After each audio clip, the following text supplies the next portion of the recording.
So as soon as there was the Schengen revocation, right, the Schengen access was terminated off of the Vanuatu passport, I had made a video regarding, a different price point. Obviously, they marketed this passport at 130K, a heavy price tag.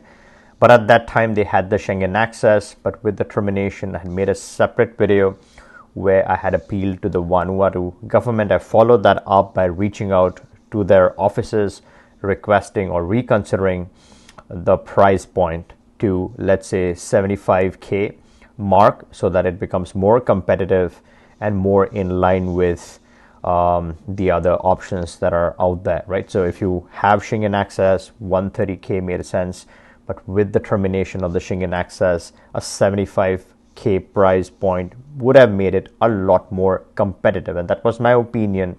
I reached out to them. There has been some news that has come out of Vanuatu. There seems to be some interesting price points that they are considering moving forward. I'll get to that in the second part of this video. But before that, I wanted to start off with my opinion on the CBI passports. Have they become mere toys after the heavy Western involvement, monitoring, auditing, and all the requirements that the Western governments, specifically the US, has put on the 5 Caribbean options? But before we jump into this all exciting topic, if you're new, make sure you're subscribed to my channel so you're instantly notified there's any changes to any of the programs, particularly once the Vanuatu price point finalizes. I would be the first one to make a follow-up video on the topic. So make sure you turn on the bell notification so you're instantly notified once that happens. All right. So the Vanuatu government is considering a few options. They have just released some very preliminary news regarding their program. They're considering a price point of slightly below the 100K mark. Again, things to be finalized, but at least that's the initial news that's coming out of Vanuatu. Interestingly, instead of the donation, they're talking about the bond option. The few options that they are proposing based on the terms that you would keep the bonds for, whether it's 2 years, 3 years, 5 years. This is going to be a differing price point. But let's say you're choosing a larger term deposit, then the price point seems to be that slightly below the 100K USD price point. Now, ideally, if it was a donation the way I had initially thought of it, right, I made that proposal, a 75K donation to outright purchase the passport, or for buying the Vanuatu passport. Although I strongly feel buying or paying directly for a passport does not show great ties to the country, right? You're merely purchasing it. So I do find the bond option, investing in a bond, a fixed term bond, a better solution, right? That way you're actually investing in the country. There's more visibility over a period of time over your funds. You still get the benefit, which is the citizenship immediately. So I do like the bond option. Now, because this is not an outright donation, the 100K price point makes a lot of sense. I think it's a very interesting option. And this is not immigration, legal, tax, or finance advice, but in my opinion, I feel this is slightly better than some of the Caribbean options, because here, obviously, you're not parting away with your capital. Of course, there are going to be some fees that you would be paying for processing, etc. But despite those fees, I still feel this is a more economical and viable solution. And because the Schengen access is revoked, there's no more threat of losing that, right? So if you're looking for a nationality, a plan B to stack up on, then this could be very interesting. Now, if you're purely looking from an access, yes, you can argue that some of the Caribbean options might be better on paper, technically giving you the access.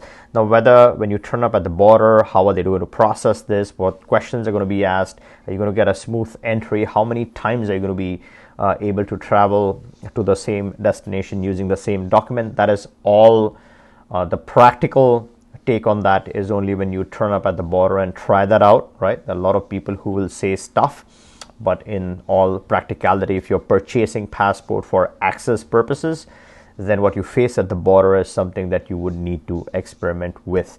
But giving all things equal, in my opinion, I really feel once Vanuatu finalizes these bond options, it could be a very interesting option for someone to consider.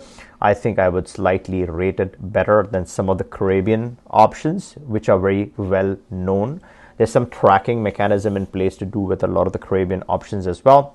In general, for the CBI, I would say. So obviously, Vanuatu is not going to be immune to the tracking issue. Now, if you've missed my video on the tracking component, how banks may process some of these options differently, you can return and check this video. This talks about the entire mechanism currently in place and also the future things that are going to be in the pipeline. So it clarifies a lot of the tracking that is going on with these options. Now, are Caribbean passports mere toys after the heavy Western involvement? Now, what happened is the US got very interested. There was some news of some allegations of fraud from some of the programs. So obviously that got headlines. Obviously there was going to be Western interest, and the US met with the Caribbean PMs.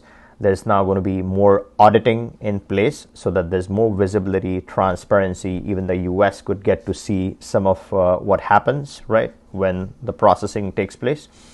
So there's going to be a whole different level of auditing that would impact some of these options. Now, this is a good thing because you don't want any allegations of fraud or any wrongdoing that happens. Again, allegations are allegations until proven. So we're not saying anything definitely bad has come out.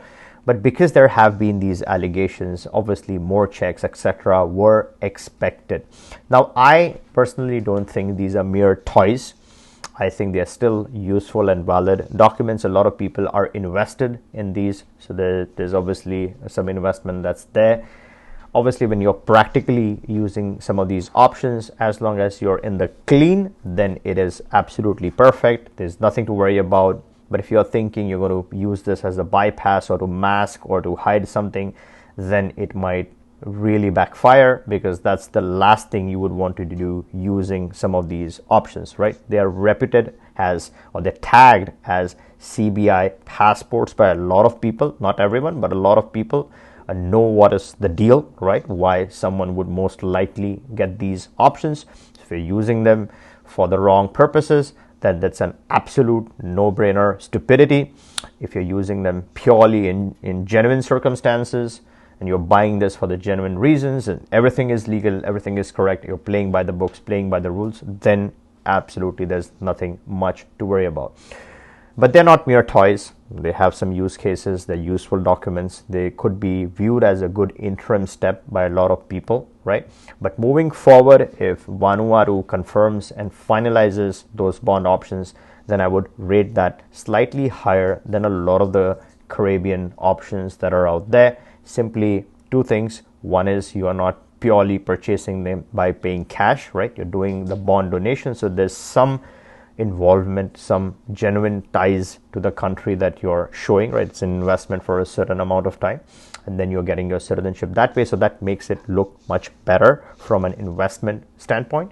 You're not losing a whole lot of money. You're eventually going to get that back. Now, the biggest problem is, when is this going to come into existence? There has been a lot of talks, and not just by Vanuatu, a lot of other countries have kept talking about different exciting options and opportunities, etc. Eventually, what happens is they face stiff arguments from the opposition, and it never materializes. Now, yes, Vanuatu has reacted.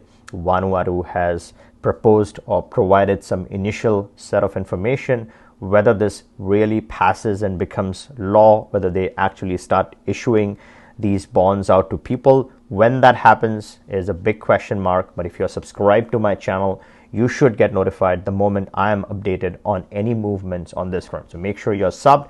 If you are new, my name is Jay, and if you like this video, give me a thumbs up, and catch you in the next one.